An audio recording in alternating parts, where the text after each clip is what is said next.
Hello Inktasy friends! Today I'll be doing the bloom technique without house paint. I'm replacing my trusty Color-to-Go by Sherwin-Williams and Valspar Ultra with Flood Floetrol.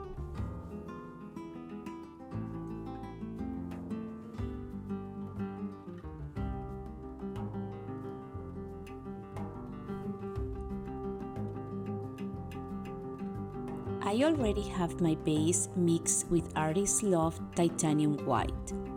Now, I don't personally recommend this brand of paint, especially for this, because it has a thinner consistency than other brands, and you really want your base paint to be thick. This was the only titanium white I had on hand, so I made it work. If you want to try this experiment, I recommend Liquitex Basics. Out of all the brands I've tested, Liquitex Basics is the thickest, so you won't need to add as much paint as I did to get the base to the right consistency. The bloom technique was originally created by Shelly Art, and she has an incredible course where she teaches the method in detail. If you truly want to learn the original technique with the proper recipes, ratios, and all the tips that make her blooms so stunning, I highly encourage you to take her course. Her channel and website will be linked in the description below. The key thing to remember is that your base must be the thickest of the three components required for the bloom technique. My base here is at about a 6 to 7 second trace. A little recap. I'm replacing my wall paint with this mix of Flood Floetrol with acrylic paint, nothing else. Now for my colors. I've mixed all my paints with just Flood Floetrol, no water. My ratio is 4 tablespoons of Floetrol to 2 tablespoons of paint, except for the Liquitex paints, where I used 1.5 tablespoons because Liquitex is already thicker. The consistency of my paints is around a 4-second trace.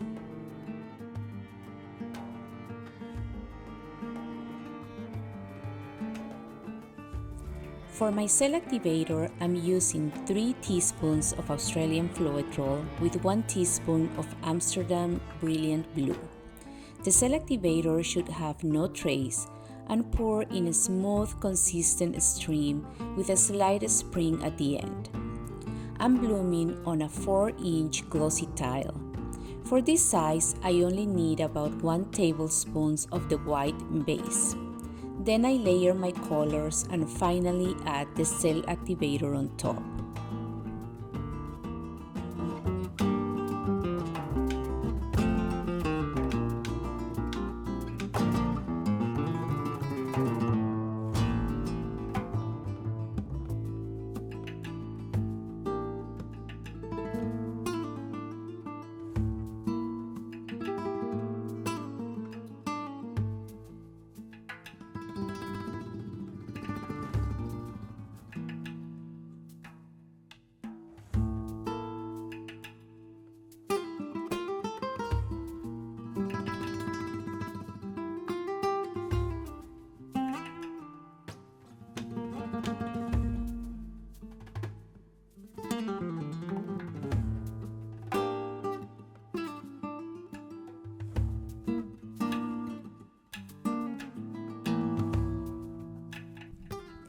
Just a little recap on how to bloom.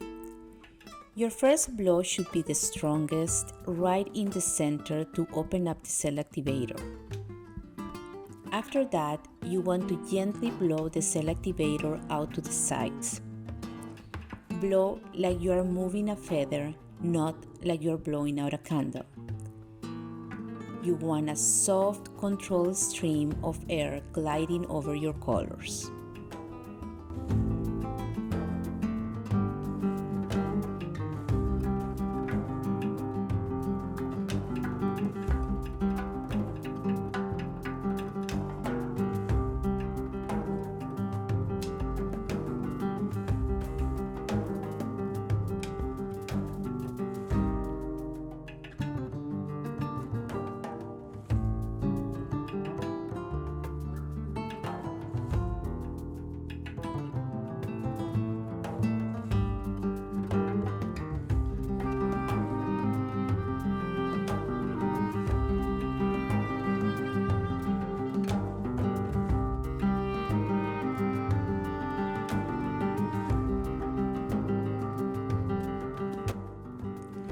The results turn out really nice. I'm happy with the cells, the shapes, and how the colors layered.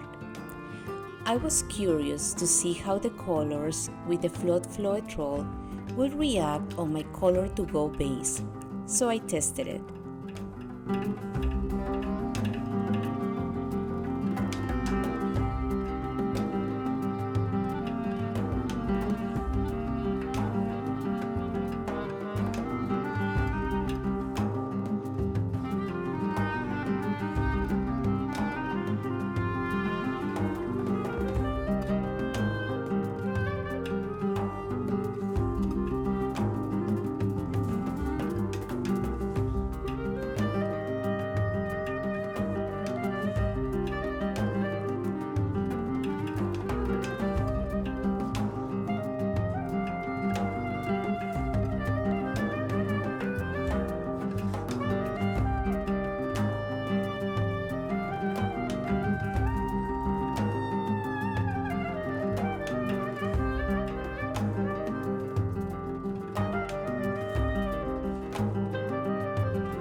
No bad, but not great either. I feel like the way the colors interacted with the wall paint just didn't work as well. I'm going to let these pieces dry to see how well the cells hold up. In the meantime, I tried the Flood Floetrol mix on a swipe.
wasn't as thick or easy to control as the wall paint formula, but it gave a really nice result.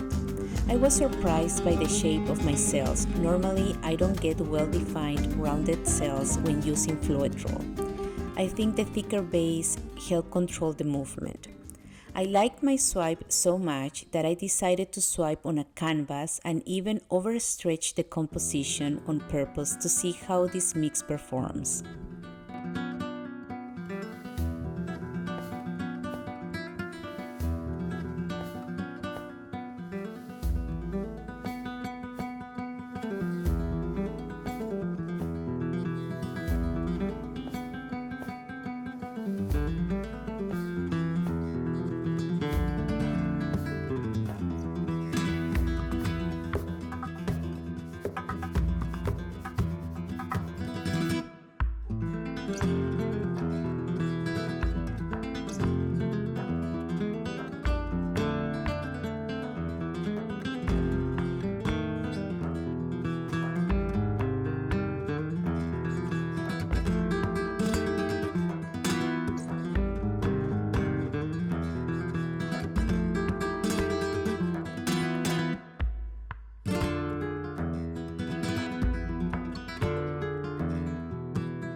These paintings turned out so much better than I expected.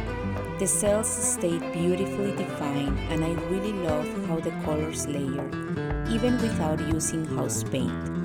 It It was a great reminder that with the right consistency, you can still get gorgeous blooms and swipes using just Flood Floetrol.